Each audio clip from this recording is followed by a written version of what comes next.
getting started on kind of why Keller for you. What I'd love to do is start off with a hypothetical. Okay. So let's say I'm coming in as a teacher.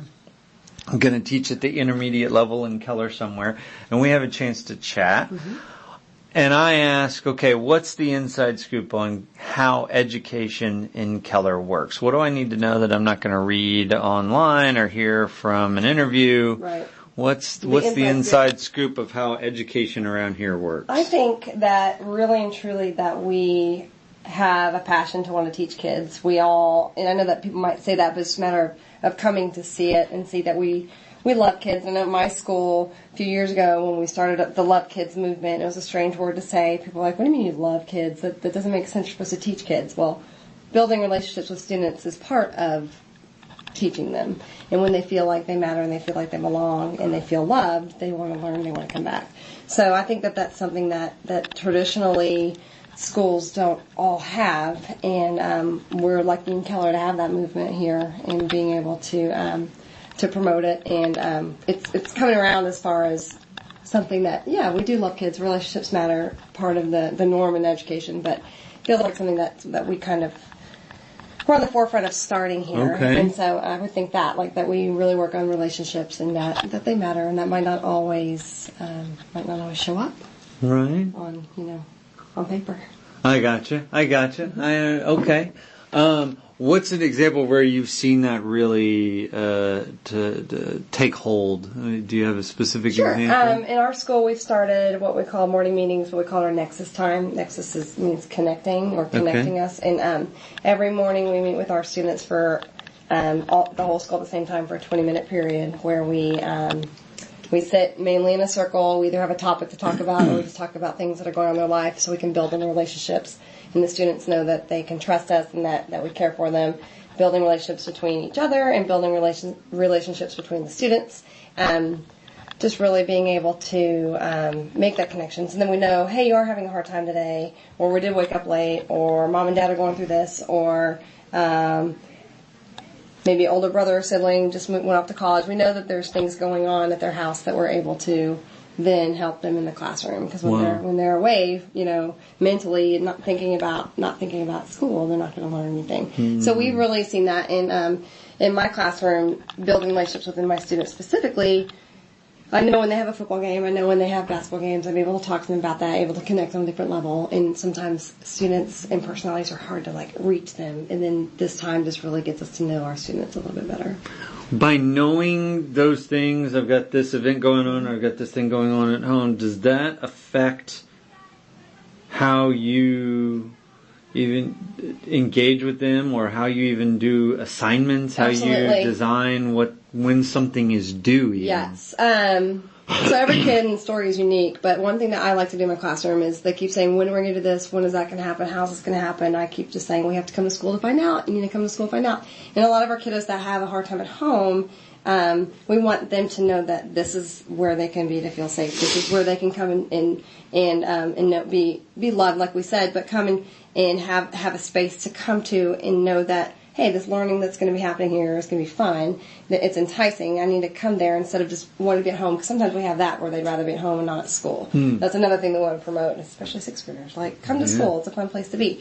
It's not all about tests and all about this. But yes, we want to make sure that we work with them, and we sometimes give a heads up to the other teachers, like, hey, they're having a rough time, or we heard this today. Just take it easy on them, or what can we do differently? How can we help this family? Maybe we need to get them some counseling services that can help. But definitely, so everything that we do, it's intentional with that in mind, knowing what can we do differently to help each student.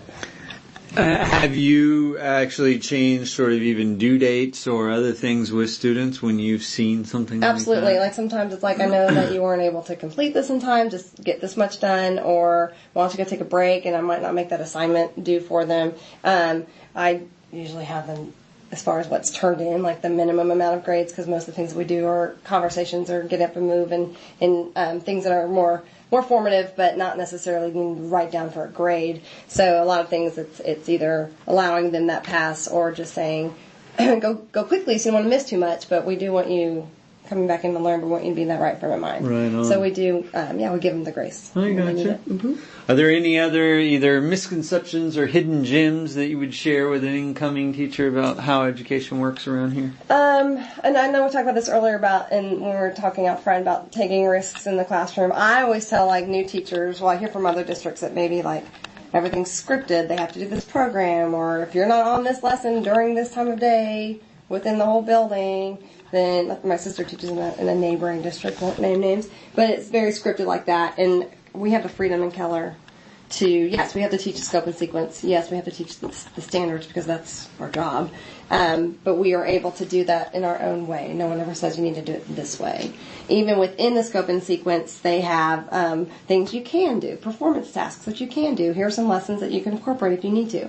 But nothing is black and white. You have to do this or that. I know that there are like writing programs and things that they're implementing in the lower grade levels, which are perfect because we need to bump up our kids' foundation there. But as far as the freedoms to teach what you want and how you want it, I've always been there in Keller. And I don't think that that's relevant in all the districts around here, so I feel like that's pretty unique to us. I gotcha. Okay. Wow. What about misconceptions? Anything that somebody new maybe has been around the area, doesn't really know a whole lot, that you would want to say, hey, just be aware this is something? I would say, and I know this kind of touches a different subject, but I used to teach at a Title I school in Keller and elementary school for 6 years. Well, I taught 10 years in elementary at Title. But a lot of families coming in, maybe not understanding why there's a bilingual program in the area, or not understanding why their school's considered Title I. Why there's all these really nice houses that I just moved into. Why did my realtor not tell me? And it's just a matter of kids are kids either way. They're going to learn either way. And there's great teachers at the school. So either give it a chance or not. Sometimes even in district meetings I would have, people did not realize that schools in Keller were either Title I. Schools in Keller had free reduced lunch. Schools in Keller, those kiddos had to shop at community storehouse. But like a lot of things, even within teachers, not necessarily knowing some of the setbacks that kids have just across the district because they're just used to this. So I would say that just on, like I said, on paper, when it looks this, like get in to realize why, recognize, come to the school and visit to see what it is that makes it special instead of saying why would we want to go there? It's this, that, this. But I would think that would probably be one of the misconceptions. To kind of synthesize what you're saying, make sure I understand it, you're saying that the on paper it might look like this is an undesirable. Absolutely.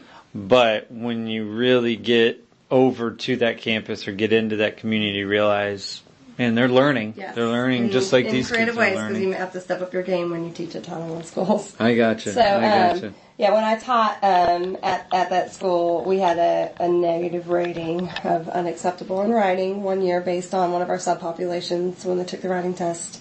I think it was our economically disadvantaged kiddos did not meet the criteria. 70% of them did not meet the criteria to pass. It was like 68. And so we brought the whole district down to unacceptable. Which, and I was on that team, and yeah, it was disheartening and it was painful. It was very reflective though, because we're able to like really share our story, get what we needed to do, and a lot of it, people had to do things like, oh, it was the kids, oh, it was the instruction, oh, it was this. And it wasn't the formula that the state did to make us get that grade. You know, when you're thinking about it, they don't necessarily do that right now with STAR. They did it with tax. That was last year tax testing that we had. So we had to go through that. That was difficult to go to like trainings because they'd be like, oh, that school or the reason why. And we wanted to be like, we could probably out-teach you with our lessons like all the time because you might not have to step up your game all the time. You might be able to pull a file from the file cabinet from year one when you're there 14 years later and just implement that same thing where we'd have to do new tricks and new things to get kiddos interested in learning. So I think that'd be it. But things have changed. I mean, it's been a while since that's happened. And I don't think that misconception's necessarily there now, but I had seen it in the past. I gotcha. Okay. Yeah, so just come and visit instead of saying, oh, this is an unacceptable school. I don't want my child going there. Go see what's happening. Come listen to the story of why it's unacceptable. When you realize that it's two kiddos like that went below a certain grade is the reason why we went under. It doesn't necessarily mean it's not a bad school. I gotcha. So. Awesome. Well, thank you. You're welcome. When it comes to the education of the students sort of under your care and under your purview, what occupies your thinking the most? Maybe said another way, what do you find what keeps you awake at night? Where's the